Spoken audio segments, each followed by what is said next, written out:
சுந்தரமுத்து தகிடு தத்தம். அவனின் 2 தங்கைகளை மலேசிய நாட்டில் முறையே பாலசுந்தரம், ராமையா இருவரும் பத்மா மற்றும் சரசா என நொண்டி சுப்பிரமணியின் புத்திரிகளை மலேசியாவுக்கு மணப்பெண்களாக கட்டித் தந்திருந்தனர். சுந்தரமுத்துவின் தம்பி மாணிக்க வாசகம் என்பவன். அவன் ஒரு தேவாங்க அசடு என்ற ஸ்தானத்தை பெற்று காலத்தை தள்ளி வந்தான். எஸ். விஸ்வநாதனை பற்றி அடிக்கடி புகழ்ந்து கொண்டே இருப்பான். சோவியத் லாண்ட் பத்திரிகைக்கு சந்தா கட்டி இருந்தான். கம்யூனிச கொள்கைகளையே புகழ்ந்து பேசுபவன். பெரியார் மேல் மதிப்பு வைத்திருந்தான். சவுந்தர் சின்னப்பையனாக இருந்த போது அவனுடைய அம்மாவுடன் சின்னாளப்பட்டிக்கு வந்ததை பற்றி அடிக்கடி நினைவு படுத்தி பேசிக் கொண்டிருப்பான்.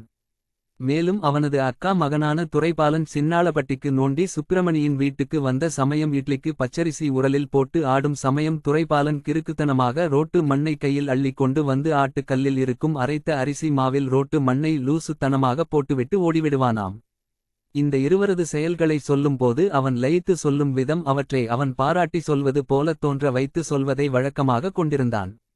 அவர்கள் செயலைப் போற்றுவது போல கூறியவன் அவை அடாத செயல்களென சுட்டிக்காட்டாமல் அப்படிப்பட்ட ஈனச் செயல்களை செய்யாத காரணத்தால் நான் அவ்விரண்டு கேன ரவுடி பசங்களை விட நான் தாழ்வானவன் என அர்த்தம் தொனிக்க என் முன் கருத்து கூறுவான். வாசகனை பார்த்தாலே எனக்கு எரிச்சலாக இருக்கும். வாசகன் ஸ்டூல் சைடு என்று கூறும் போது எனக்கு அவன் மேல் அருவருப்பாகவே இருக்கும்.